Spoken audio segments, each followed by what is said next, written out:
All right, it is time for my big board, my draft big board. I do this every year. It's always a fun time of having my top 50 prospects.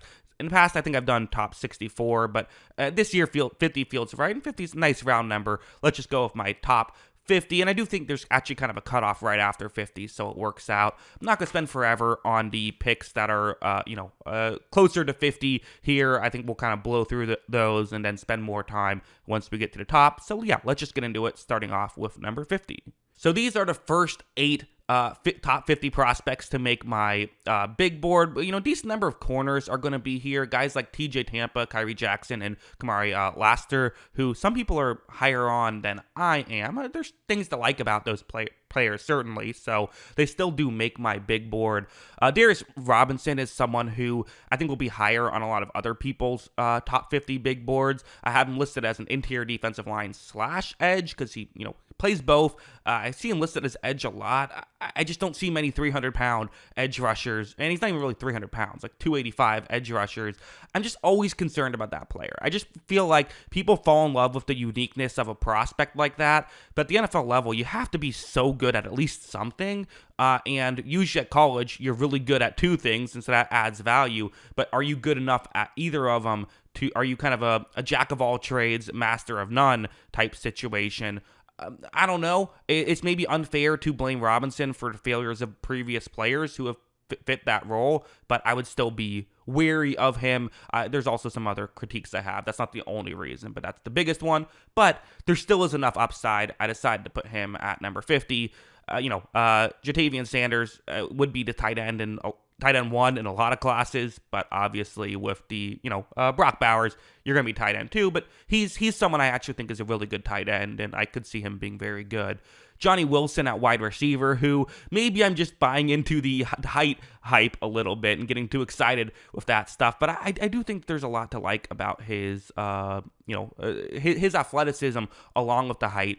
He just needs to find some hands. That would make it work a lot better. You got, someone like Jordan Morgan also. Some people are higher on than I am. I'm not quite there just yet. I believe I touched on that in my offensive line rankings on the podcast, so check that out. Next 8 here, again, I don't know how much discussion we can really we want to have here. Some wide receivers that, again, I think some people would have a little higher. Guys like Keon Coleman, Xavier Leggett, Troy Franklin, and Adonai Mitchell. I didn't do this intentionally, putting all 4 of them there. I give them all my grades and then just compile them together and make a list. Didn't realize I had 4 wide receivers in a row. So again, we do the wide receiver rankings, and it's like, oh, why would you have Keon Coleman so much ahead of Adonai Mitchell? Well, I'm actually pretty similar with those 2 players. Again, Javon Bullard, I think, could be a quality safety for a round 2 guy. Junior Colson is probably the other surprise, the linebacker out of Michigan. I think people will be surprised about that, but I think there's enough there that I'd be willing to spend an early day 2 pick on him. I really do. I think he could be a quality player. So someone to keep an eye out for.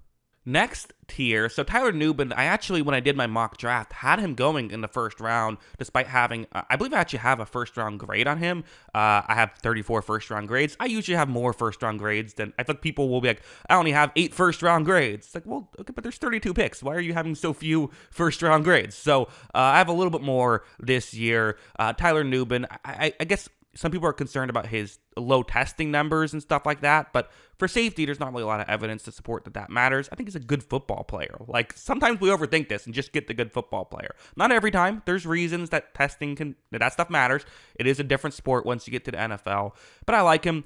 Choi Fatanu, I am not quite as high on as others. Armarius Mims, I like Armarius Mims. I think he's good. I have him at 32, but I don't hate the idea of him going late in the first round, like we see other people, mocking him towards. Ladd McConkey, I have at 31, and then Bo Nix at 30 is someone who, again, it's really difficult to figure out exactly where to put him. I have him here, which is the round where I had Kenny Pickett. They feel like pretty similar prospects to me. Of like, the last year was very good, but definitely took a while to get going, and how much of your last year in college was just good because you're, you've been in college for forever. I don't know.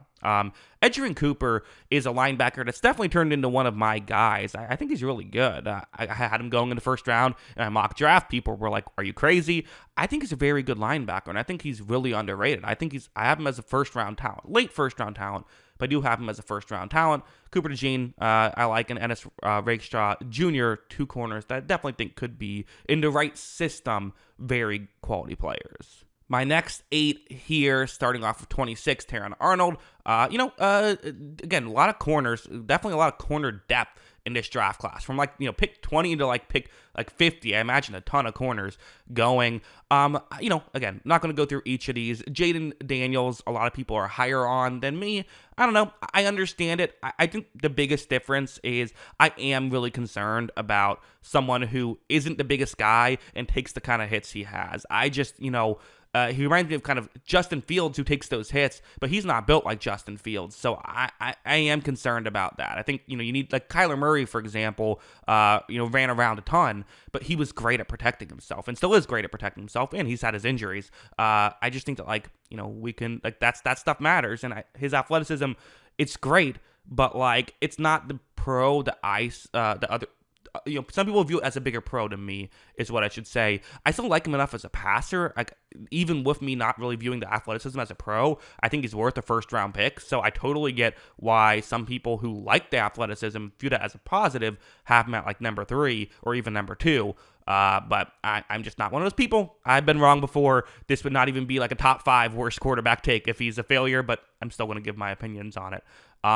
Edge rushers, Dallas Turner and Jared Verse, two guys who, again, I like both of them. I do like both of them. Neither one has elite analytics, which if I'm taking a edge rusher top 15, top 10, I need elite analytics. I just do. Turner, you could argue, well, he has he played at Alabama, tougher competition, sure. But there's other issues I do have on film. I like them both, though. I think they're both very good. I'm just not quite as high on them as others are, personally.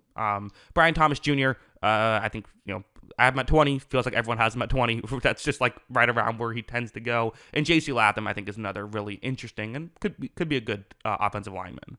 Next, 8 here. We're getting into the top guys at this point. Chop Robinson, I love. I raved about him on the podcast. Again, check out if you want to hear kind of more in-depth thoughts, check out the podcast where I talk about, ranked all the offensive and defensive players.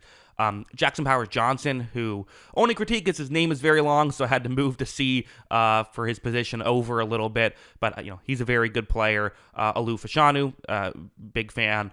J.J. McCarthy is an interesting one as well, where do you put... I think some of the hype for J.J. McCarthy's gotten a little bit crazy. Granted, I'm about to give a crazy take at number 12, so, I get it. I like him as a player. I do think there are some critiques, and I think there is a bit of falling in love with, a prospect type of stuff. There are some critiques that you have to bring up when talking about him, but the positives are still there, and quarterback is so valuable. If you want to reach on a quarterback, okay, fine, I get it. I think I would rather have one of the better prospects, though, unless I really needed it wouldn't be the worst idea in the world. If you need a quarterbacks break all the rules, but I have him at 15.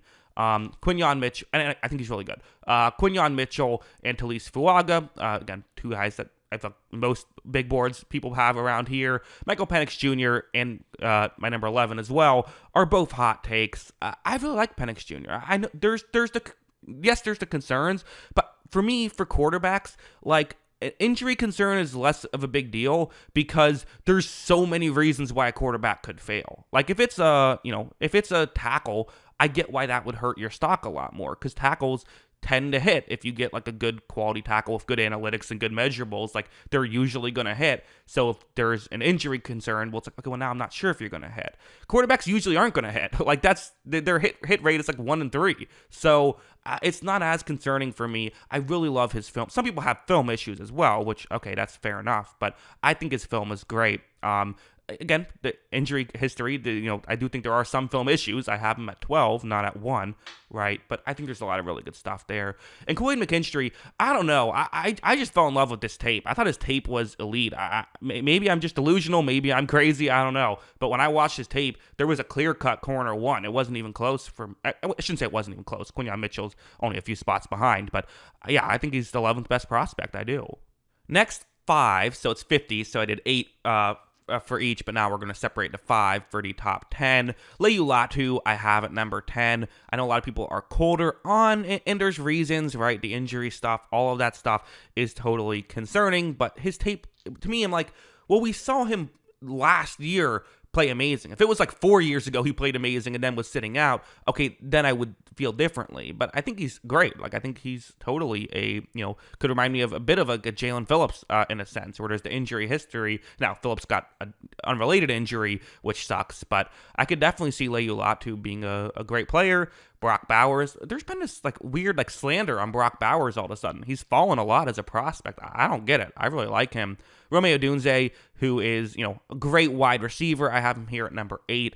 Some people have him a little higher, but most people have him kind of around here. Johnny Newton and Byron Murphy, I think they're both elite interior defensive line prospects. And, I keep seeing people mocking Dallas Turner to Atlanta at 8. I think getting one of these two guys instead would be the better move. I think they're both fantastic, and you could honestly flip them around if you wanted to. You could have Newton ahead, but I think they're both great. And then finally, my top 5. No scorching hot takes here, unfortunately. I know you're hoping that I would say something crazy, and then you could go in the comments and make fun of me, because that is always fun. But unfortunately, this time, I have a more traditional top 5. Still a little different, because I think a lot of people have Daniels in their top 5. But yeah, I still have Drake May at 2. I think that the it's weird, because it's the Drake May slander is not unfounded and not unfair. I understand why people feel that way about him as a prospect. I just think, again, there's a lot of reasons young quarterbacks could fail, and I'm more banking on the upside with May than I am with any other quarterback. I do think he's he'd be worth a first overall pick if there wasn't the generational talent in Caleb Williams coming out. Again, generational talent. I use generational talent the way everyone else uses generational talent, which is way too often. Marvin Harrison Jr., Malik Neighbors, I think 3 and 4. That's most people's opinion. And maybe a little higher on Joe Alt. I think Joe Alt is great. I mean, I'm higher than my podcast co-host, who didn't even have him at the tackle number 1. What's Kyle thinking over there? But Joe Alt, I think is a fantastic prospect. I think that he definitely would be worth the 5th overall pick if he happens to fall there to the Chargers. I don't think that's crazy, although I think the Chargers would be able to get a Malik Neighbors, and probably a trade down would be in their cards. But if they couldn't trade down and the top 4 players were on the board and I'm the Chargers GM, I would draft Joe Alt. So there you go. That is my top 50 prospects. Let me know in the comments below, what do you agree with? What do you disagree with? I always love hearing from you. And of course, as always, thanks for watching.